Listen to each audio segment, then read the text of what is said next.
Recently, there was a controversy on social media. Someone who been calling themselves an expert, selling a course, which is quite expensive, um, claiming to be an expert in knitting and selling a course in how to improve your knitting and how to be able to knit from any pattern. So to teach you the basics you need to know to knit from any pattern. Who were then called out on the fact that all her stitches look twisted. So she's shown various items that were, say, in stocking stitch, and it's not regular stocking stitch, it's a stocking stitch where all the knit stitches have been twisted. And she was showing other things where stitches were twisted. Now, there's nothing wrong with knitting your stitches twisted if that's what you intend to do, but generally speaking, for stocking stitch, you would not normally twist your stitches because it gives it a completely different look to regular stocking stitch. It is a common problem. I think it's probably more common now because so many people learn from online sources like YouTube. Learning online is great because it gives you access to stuff that you might not otherwise have access to. I have taught people from, I think, all over the world. I did some live lessons online during COVID, which were actually for my local show. And normally, because I would have been teaching them in person in the town I live in, the only one who would have been able to attend would have been people who were local. But because of COVID restrictions, we did it online. And I had people from the Far East, Australia, the US, and the UK. I think I maybe only had one or two people who were actually local from the area I live in. But I had people from various other parts of the world and various time zones, which was really interesting because it just showed me that if you go online, you can reach a whole new audience, obviously, than you do if you teach locally. So online teaching, I think, is great because it does allow people who don't normally have access to workshops to get access to them. And it means that you can reach people who wouldn't normally be able to come to my workshops because most of them, well, all of them so far have been in the UK. But the problem is, how can you tell if someone's really an expert and really knows what they're talking about? So that's what I'm going to talk about in today's video. I hope you enjoy it.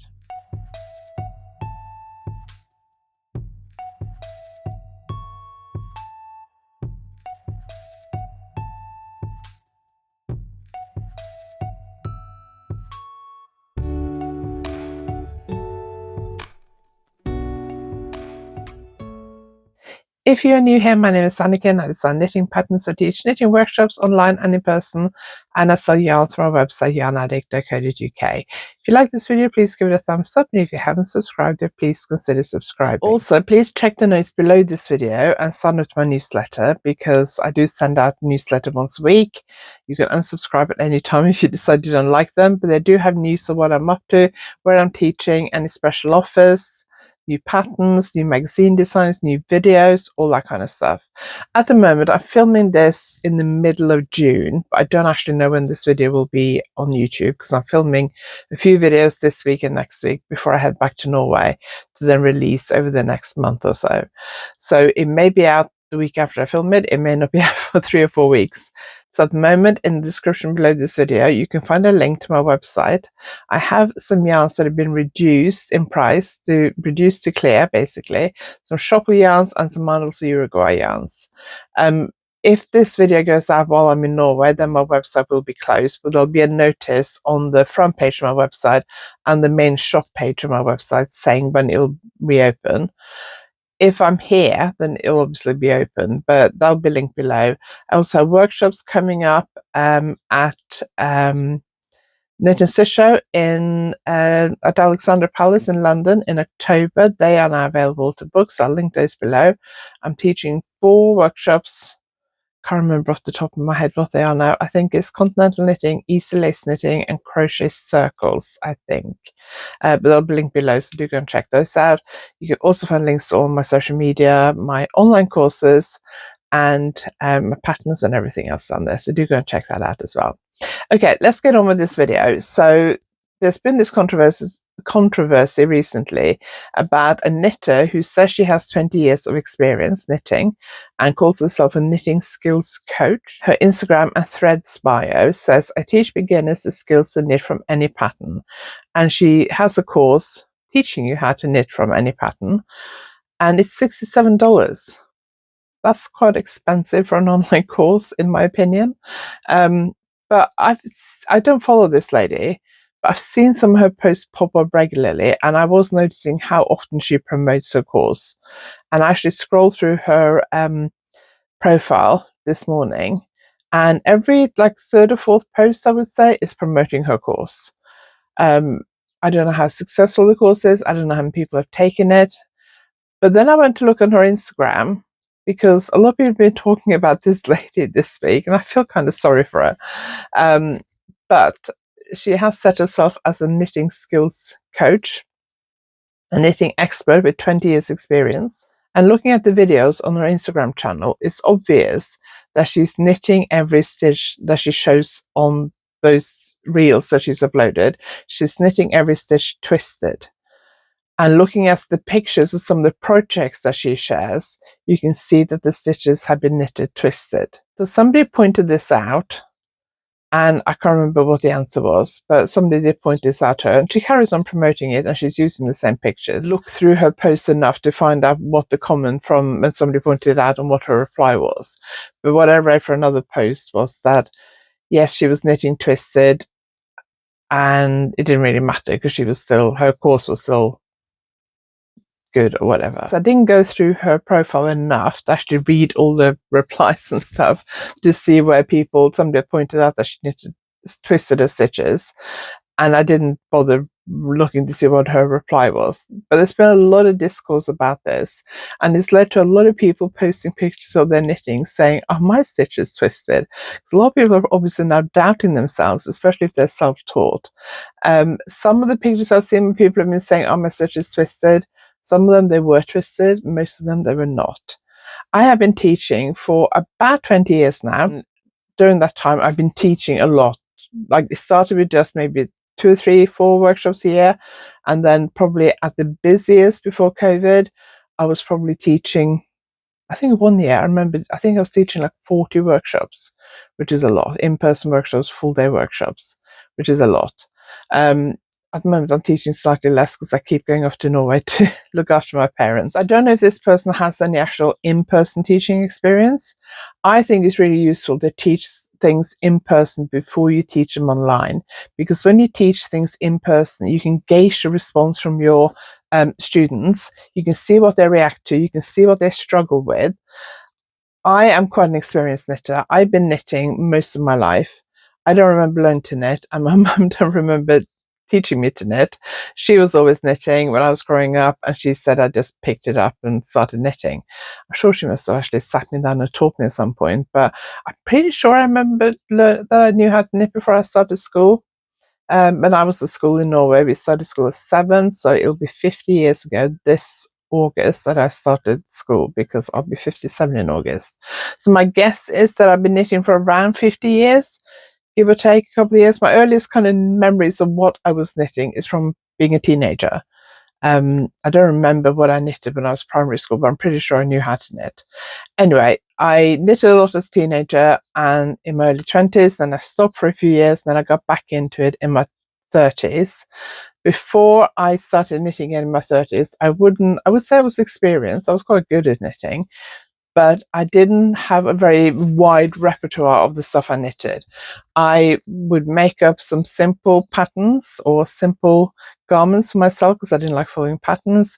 I knitted some Norwegian stranded colorwork sweaters, so I was quite good at that. Steeked ones, my mum did the cutting and everything, but I did the sewing up. So I was quite good at colorwork. I could do colorwork and that kind of thing, but I'd never done lace knitting. I'd never done brioche knitting.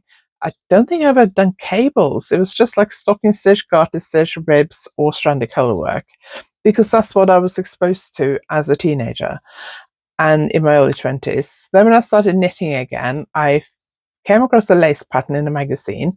I had a go at it. I really struggled with it. It took me a long time to work out how to do a yarn over. And then I got really hooked on it, and I got really into knitting, lace knitting, and I knitted from 2 or 3 patterns maybe, and then I started designing my own lace patterns.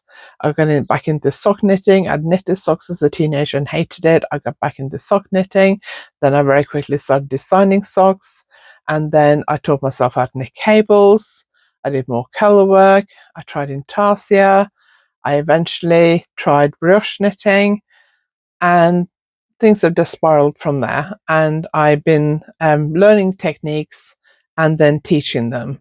So some of the techniques I've been teaching, when I first taught it, I've been a little bit, have I got enough experience to do this? What if somebody makes a mistake in the class and I can't fix it? Especially with brioche knitting, I was quite nervous because it was the most difficult new thing I taught for quite a few years, but I kept being asked to do it. So eventually I said yes to doing it. And the first workshop, if I hadn't already had more workshops booked in that year, that first workshop, I was ready to cancel all those workshops because I didn't feel it went well. Everybody on the workshop seemed happy, and some of them came back from more brioche workshops. I think they were happy. It didn't go the way I expected it to go. But I learned from that. I pivoted. I changed a few things. And then I taught another workshop a few months later. That went better. And then I carried on changing my workshops till I found something I was happy with that seemed to work for the vast majority of people. So I refined my brioche in-person workshops before I decided to create an online course on brioche knitting. Same thing with lace knitting. I taught lace knitting for years and years and years before I created my online course. Same with continental knitting, finishing techniques, stranded colorwork, steeking, and socks. All those things I taught in person for quite a few years before I created my online course. When I first start teaching a new class, I will create my lesson plan and materials. I will teach it. I will then go home and think what worked and what didn't work. Then I'll make changes. And then I'll teach it again, and then I'll reevaluate, and I'll keep doing that. This morning I googled what makes someone an expert, so I'm going to read this because I wrote it down. An expert is commonly defined as someone with comprehensive and authoritative knowledge in a particular area not possessed by most people. So knowledge and authority in a specific area that's not possessed by most people. Now, I must admit, when I started teaching, I was surprised at some of the things that I assumed that most knitters would know that people didn't know. I remember my mum asked me once, I was doing a workshop, I think it may have been sock knitting, I can't remember, but I was doing a workshop when she was here visiting, and she said, oh, why do people need a workshop on that? Don't everyone know how to do that? And I was like, no, people don't. You've been knitting since you were a child.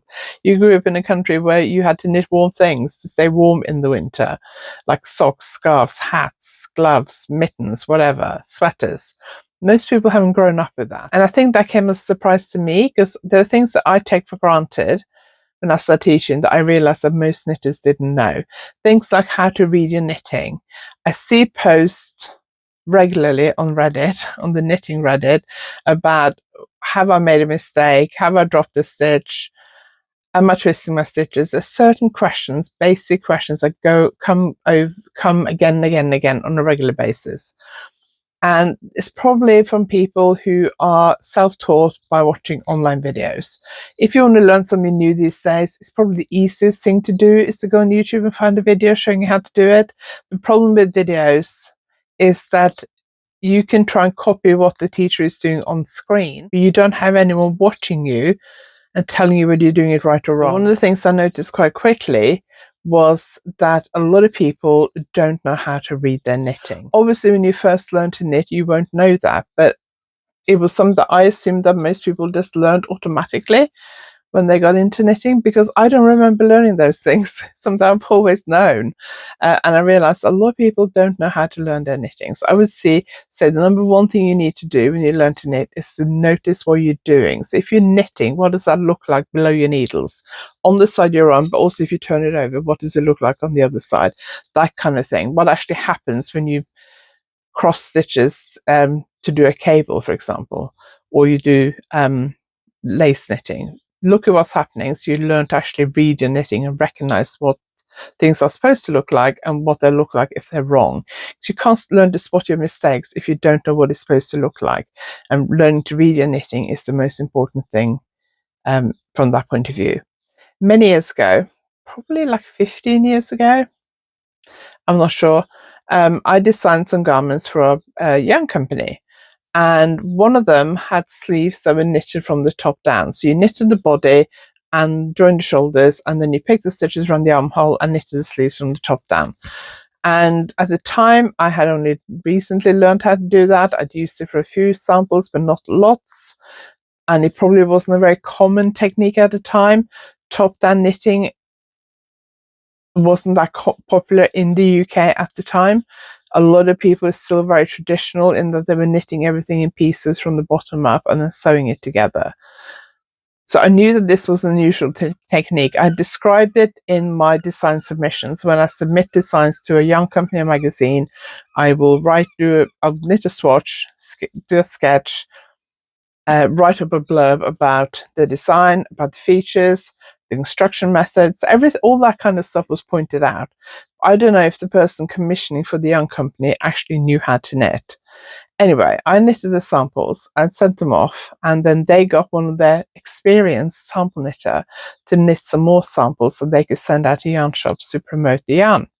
And then I had an email saying that this experienced knitter who'd been knitting for I don't know how many decades basically couldn't knit the top-down sleeves, and neither could her 20 experienced knitting friends, 10, I can't remember how many it was.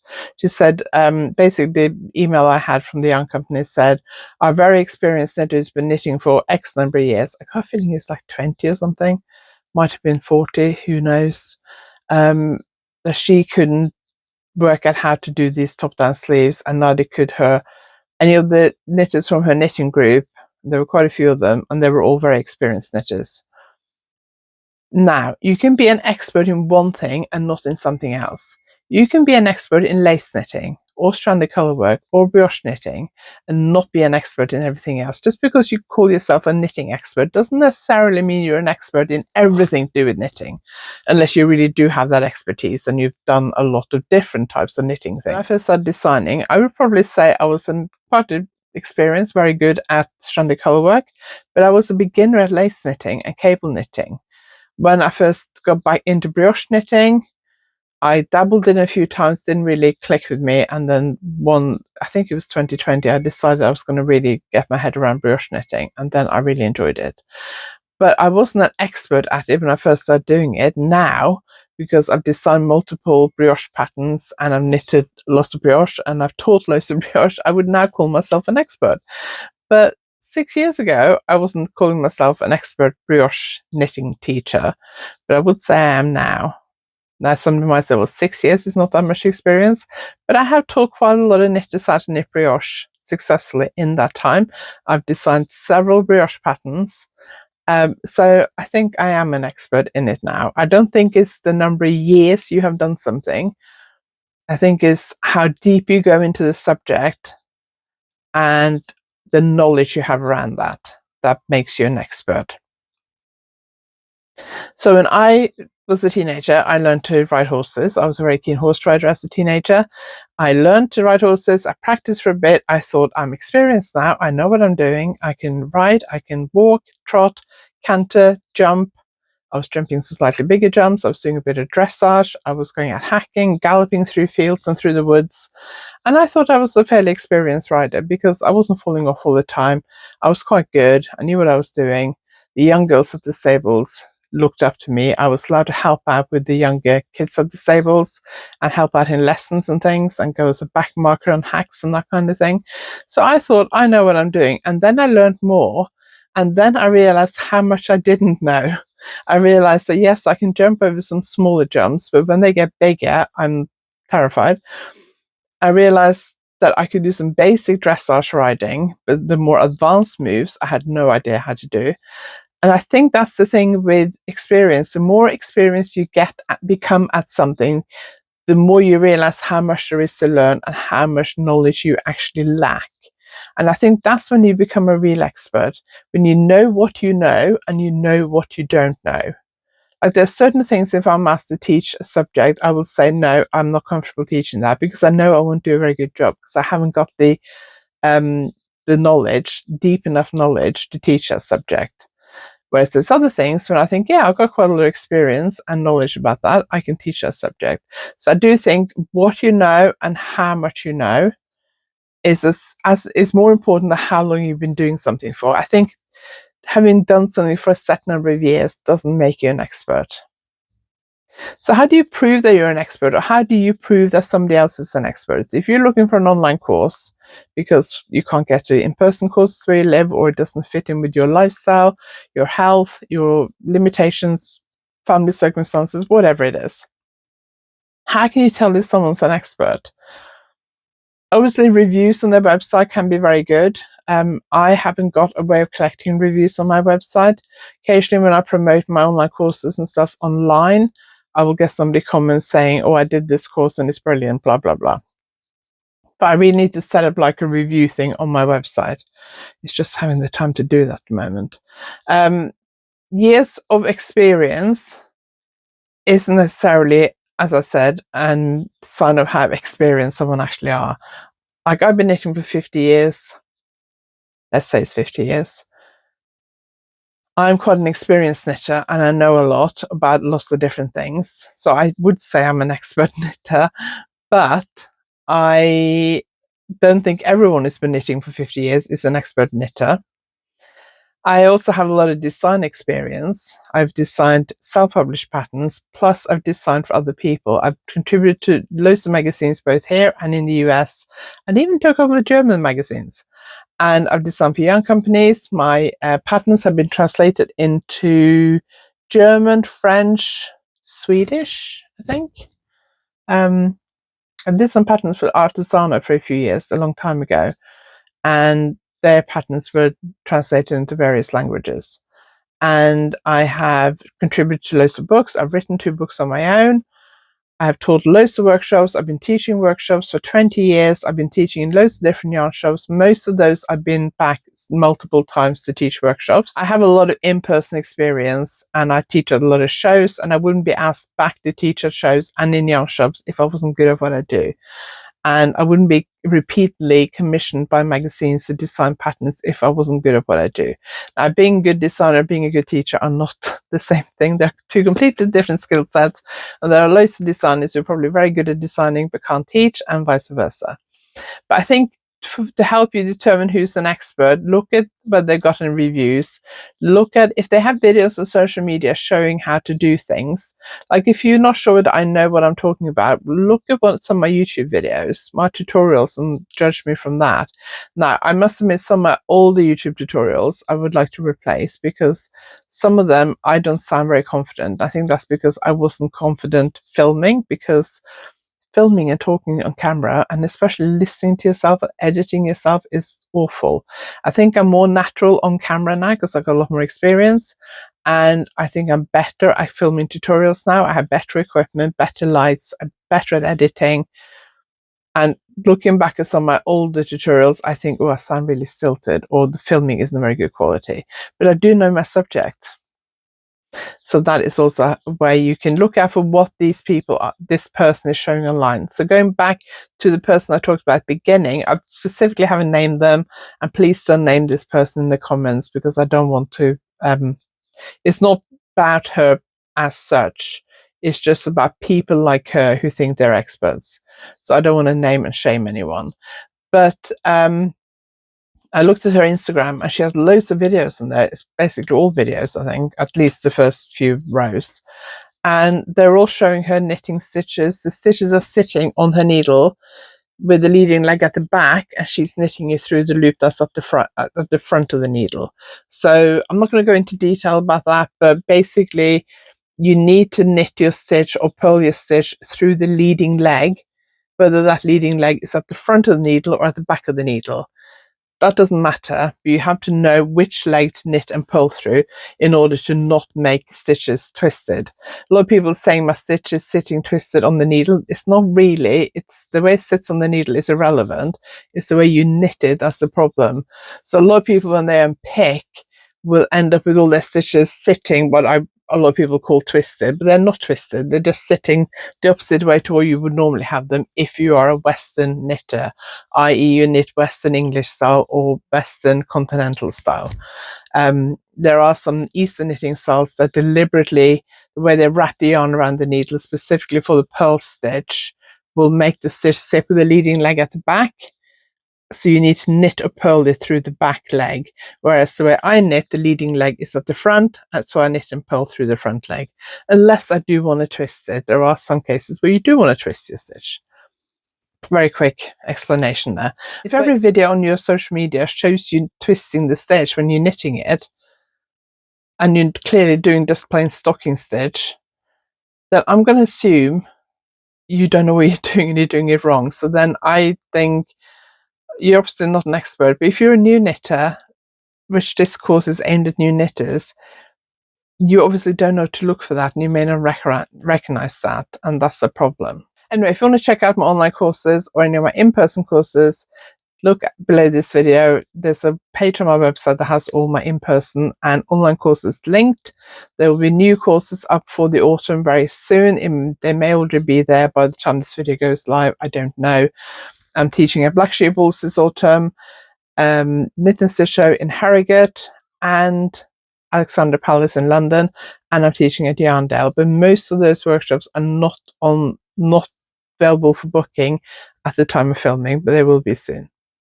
So if you have any questions or any comments, please leave them below. Please don't call out this person I was talking about. If you know who she is, don't call her out, please, because I don't want to cause a pile-on. If you have any questions, ask them below, and thank you very much for watching. I really appreciate it. If you like this video, give it a thumbs up, and if you haven't subscribed yet, please consider subscribing, and I'll see you next time. Thanks for watching.